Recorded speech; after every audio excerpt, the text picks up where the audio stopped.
perpendiculairement à cette pente-là. C'est très important de savoir cela. Mais bon, faut savoir que le semis au niveau du soja se fait directement. Voici un peu quelques détails sur le choix du terrain qu'il faut savoir aussi également, qui est très important pour moi. Il faut savoir qu'un terrain qui a été utilisé pour la culture de soja, il faut repasser entre 2 ans, 2 à 3 ans après. Bon, théoriquement bien sûr, mais je pense que c'est ce qui est nécessaire d'ailleurs. Donc il faut laisser ce terrain plus ou moins se reposer et surtout ce terrain plus ou moins oublier cette culture-là avant de revenir dessus pour d'autres raisons techniques qu'on ne peut pas mentionner pour ne pas que la vidéo ne soit pas aussi longue. Le matériel végétal en agriculture semble vraiment un point très important qu'il faut souligner. Alors pour pouvoir avoir un haut rendement, il faut le matériel végétal à haut rendement. C'est très important de savoir cela. Alors donc le choix des semences ici compte beaucoup. Il faut savoir choisir les semences. Il y a des variétés qui ont quand même les meilleurs rendements, comme on peut citer les variétés comme TGX. Ce sont des variétés qui sont des variétés à haut rendement. Bon, ce sont des variétés de gros grains qui sont en réalité, ce sont des gros grains et ces variétés-là peuvent aller jusqu'à 1 tonne 50, 1 tonne 500, je dirais 1 tonne 500 par hectare. C'est très important. Et aussi les variétés à petits grains, par exemple comme le Jupiter, bon, qui ne peut pas avoir les mêmes rendements, son rendement un peu inférieur à la variété de TGX. Donc ça aussi, c'est important de savoir.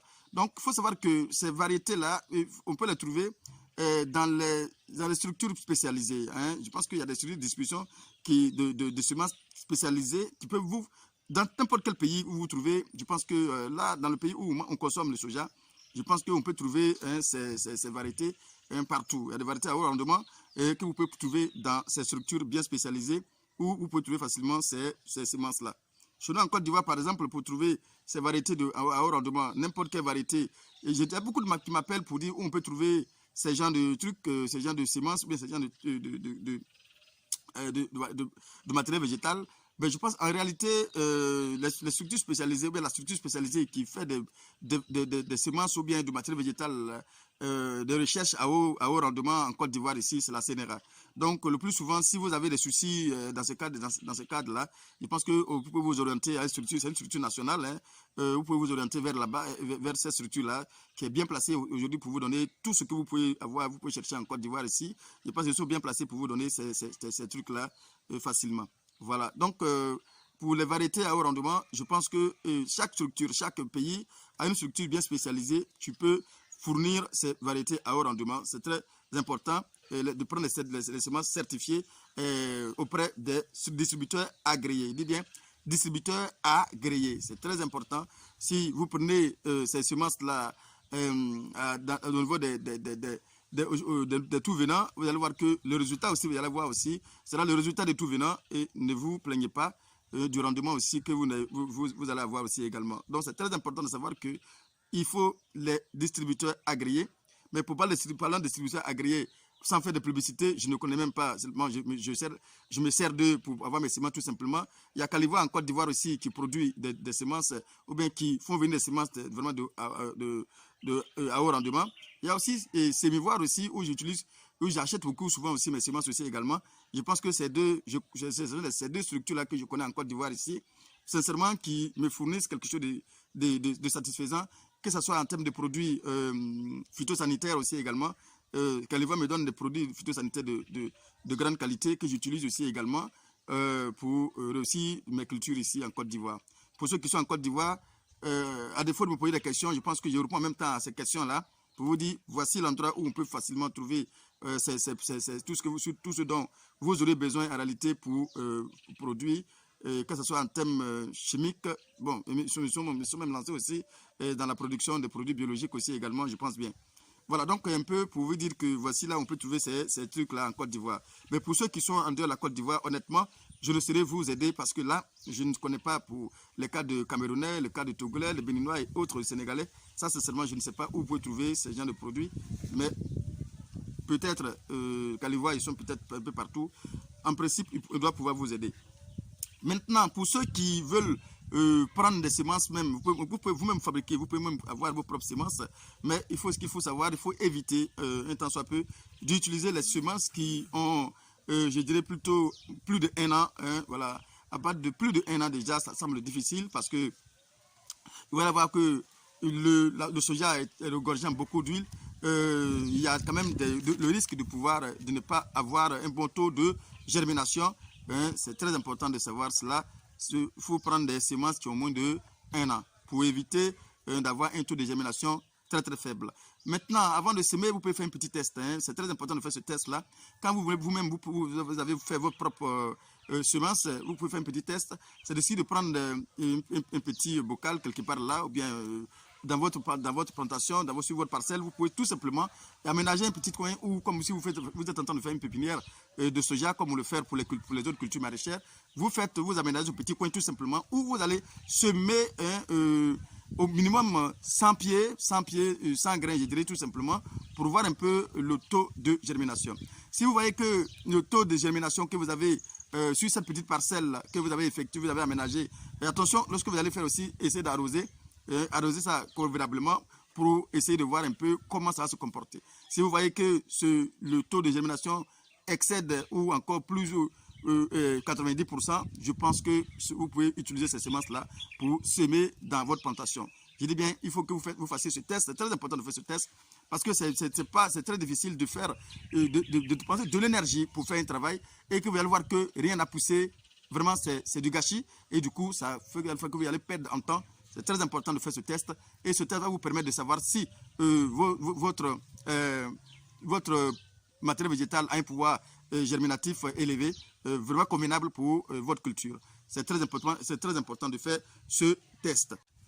Alors, ce test que vous allez effectuer va vous permettre de déterminer le taux de germination, mais il faut faire ce test-là. En réalité, il faut faire environ 2 semaines avant le semis. Voilà, il faut faire ce test-là 2 semaines avant le semis. Et lorsque vous allez semer, en principe, pour un bon taux de germination élevé, vous allez voir qu'à partir de 10 jours déjà, 10 jours après, la levée devrait commencer et la levée devrait s'effectuer. Voilà, donc du coup, ce test va vous permettre de pouvoir déterminer déjà si votre matériel végétal est vraiment de bonne qualité pour pouvoir réussir tranquillement votre culture. Maintenant, une fois qu'on a vérifié que le matériel végétal semble vraiment propice, alors donc on peut maintenant passer au semis. Le semis consiste maintenant à faire des trous dans votre champ et à mettre par poquet les grains. Alors, il faut savoir que pour faire on sème entre 3 à 5 grains par poquet à une profondeur de 3 à 5 cm aussi, effectivement. C'est très important de savoir. Parce que si vous enfoncez trop la graine, la levée ne se fera pas parce que la graine risque de pourrir. Et si vous laissez trop à l'extérieur, vous savez, les ravageurs aussi s'en servir. Donc, il faut être vraiment, il faut faire avec application, savoir planter ça juste au milieu pour éviter que ça soit trop profond et pourrir ou encore trop sorti pour que les ravageurs, les oiseaux s'en servent déjà. Voilà.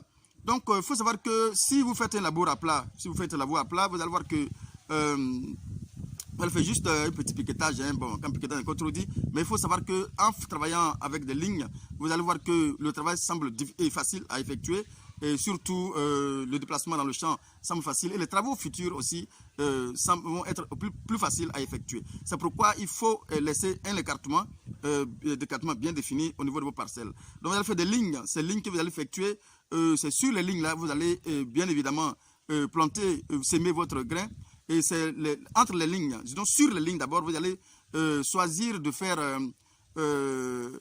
entre 10 à 20 cm entre les plants, entre poquets. C'est-à-dire qu'entre poquets, choisissez 10 à 20 cm. 10 à 20 cm entre poquets. C'est-à-dire que vous pouvez choisir 10 cm, mais si vous êtes trop fâché, vous pouvez aller jusqu'à 20 cm entre poquets. C'est très important. Maintenant, entre les lignes, il faut choisir 40 à 50 cm.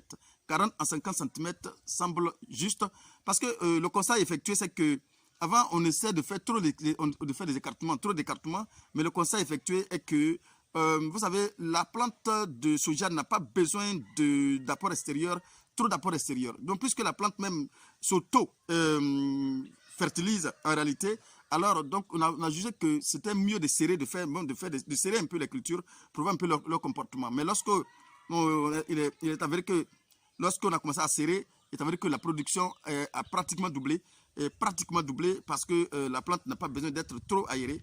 Et dans le soja, bien sûr, n'a pas besoin d'être trop aéré pour pouvoir produire réellement. Donc, c'est pourquoi il faut serrer à raison de entre 10 à 20 cm sur les lignes et entre, je dirais, 40 à 50 cm entre les lignes. C'est très important de préciser cela.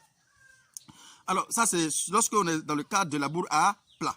Maintenant, dans le cadre de la bourre, lorsqu'on a fait des bions, c'est sur les bions. Sur les bions, il faut savoir qu'on peut faire des semis entre les poquets de 10 cm, bien sûr, 10 à 20 cm, bien évidemment. Mais je pense que 10 cm est respecté sur les planches, sur les bions. 10 cm entre les poquets sur les bions. Maintenant, entre les bions, il faut entre 60 et 70 ou 80 cm, 60, 70, 80 cm entre les bions pour aussi faciliter la circulation, faciliter aussi également l'aération, plus ou moins, et faciliter aussi les différents travaux à venir. Alors, pour ce faire, on va trouver environ, il faut prévoir au moins pour le semis, il faut prévoir environ entre 50 à 70 kg de semences de soja pour 1 hectare. Il faut prévoir environ entre, je dis bien, 50 à 70 kg de semences par hectare. Ce qui va nous donner entre 250 000 pieds à 400 000 pieds par hectare. Alors là, c'est selon le cycle, de production également. Voici un peu ce qu'il faut dire sur les semences et le semis.